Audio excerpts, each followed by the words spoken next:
A very good day to you. This is Abuja This Week, the program that lets you in on the happenings in Nigeria's capital city right here at your digital first Pan-African News Network, TOS Television. I am Rose Audu and you're watching Abuja This Week. The Federal Capital Territory Administration has concluded arrangements to reintroduce park and pay policy on May 1 to curtail the rate of wrong parking in the city. The acting secretary of the FCTA Transport Secretariat, Usman Yahaya, disclosed this at the press conference on Tuesday in Abuja.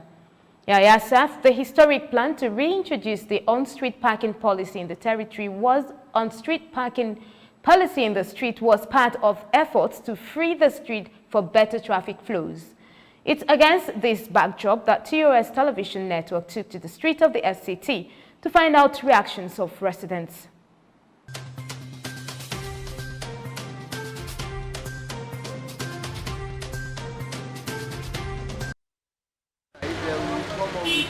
Form of limit, I believe it is because the spirit of Abuja is not everywhere. You see that back everywhere. And the government that generates if actually they will do it well. People are not supposed to park anyhow on the road. At times somebody will block you there for hours before and get entrance. But if Nigerians are disciplined, and you know you're going to be charged if you park anyhow, it's good. But the major issue is all these monies they're charging from people that are parking on the road. What do they really do with them? How can we hold them accountable for all the monies we've been paying, FIRS and so on, double taxation? What have they been using it for?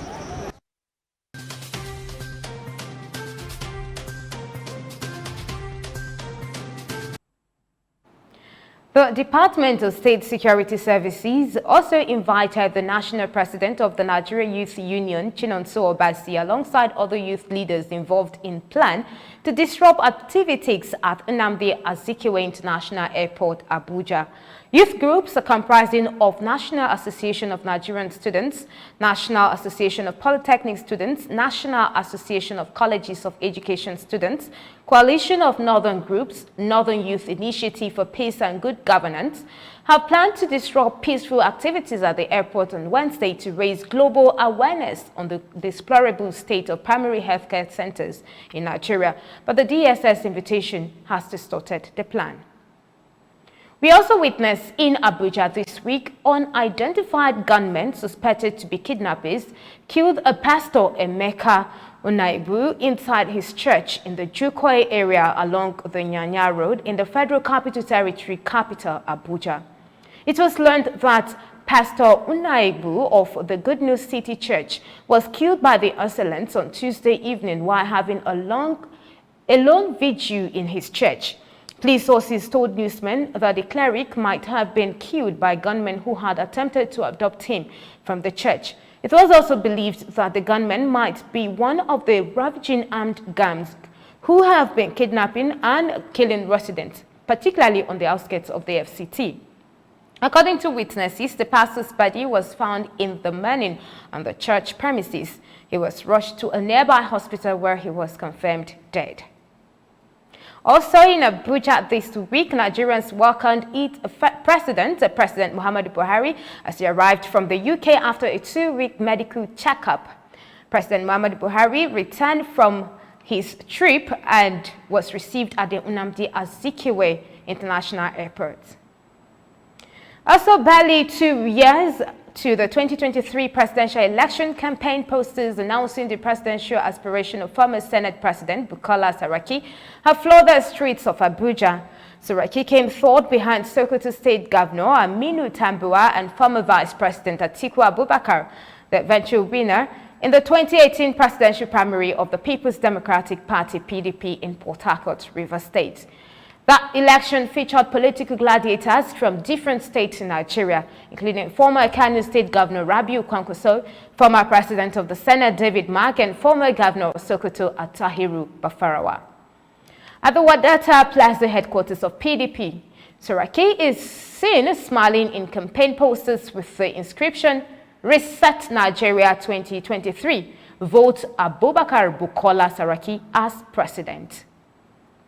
This is TOS Television Network and you're watching Abuja This Week. Stay tuned.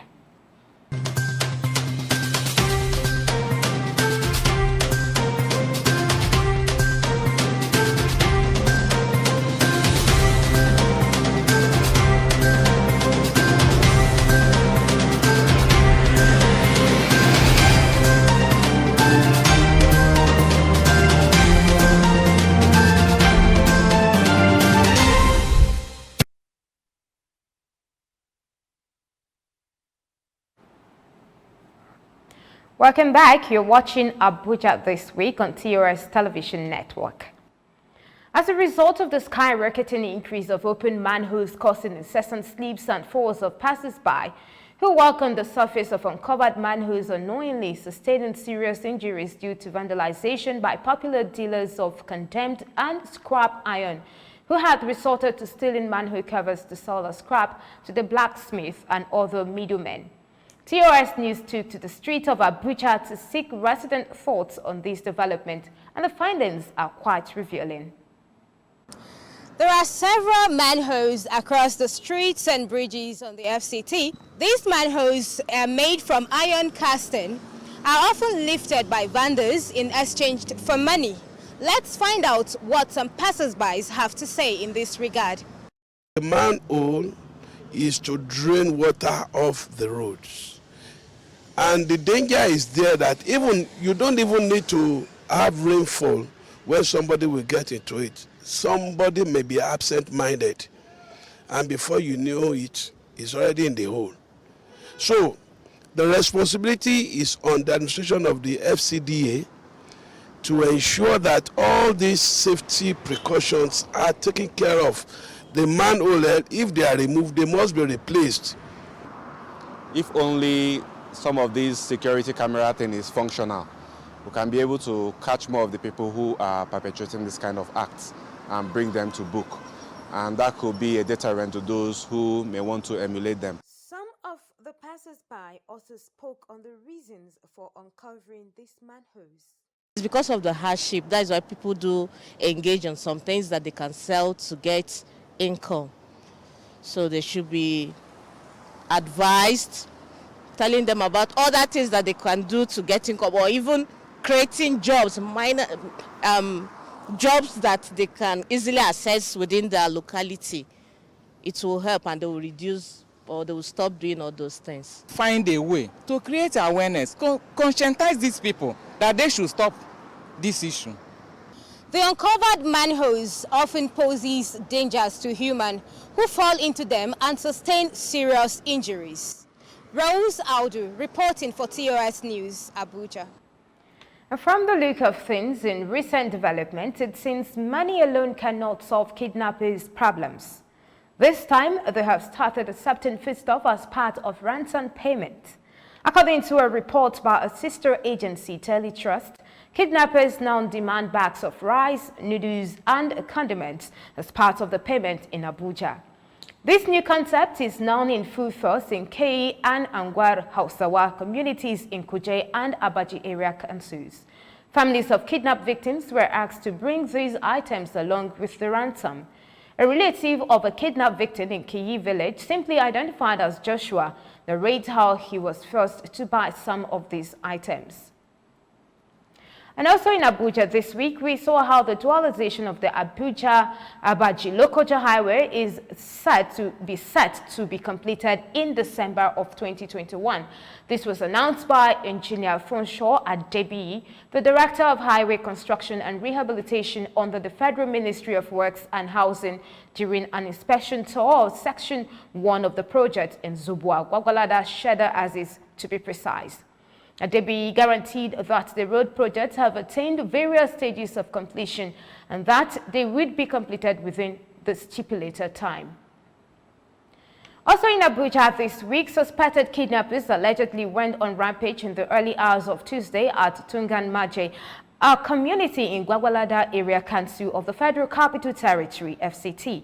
Killed one police inspector and abducted 4 residents after hours of gun tour with the operatives attached to the Operation Puff Adder. Eyewitnesses claimed that the heavily armed bandits reportedly went on rampage as they engaged both the police operatives and some vigilantes in the shootout. According to the source, an inspector of police and a member of vigilante were shot while trying to forward the adoption of some residents of the community. And just before we call it a wrap on Abuja this week, let's take a look at this market survey done by TOS television news correspondent Elizabeth Joseph as Nigeria joins the rest of the world to observe the 2021 Ramadan fast. To be sincere, the price of fish wasn't go anywhere. The normal price we have been buying before Ramadan, still we are buying, and the same price we are still selling. We didn't change the price. The food prices is increasing before the Ramadan, and I believe after Ramadan it's still increasing. I bought rice one bag last week, 24,000, but it's local. I mean, the prices of foodstuff is really out of the reach of the common man. The Ramadan fast? No, I don't think so. I don't think so. I don't think so. The prices of items in the market now is horrible, not only terrible. It has almost become a norm for prices of commodities to be on the increase during festivities. From all information gathered, this Ramadan has little or no increase on the prices of commodities in the markets. Lizzie Joseph reporting for TOS News. That is Abuja this week right here on your digital first Pan-African News Network, TOS Television. For more updates, visit www.tosnetwork.com to follow and like TOS Television Network on Facebook, Twitter, and Instagram. And remember to subscribe on YouTube. Do stay with us and enjoy more programs on TOS Television Network. My name is Rose Audu, and thanks for watching.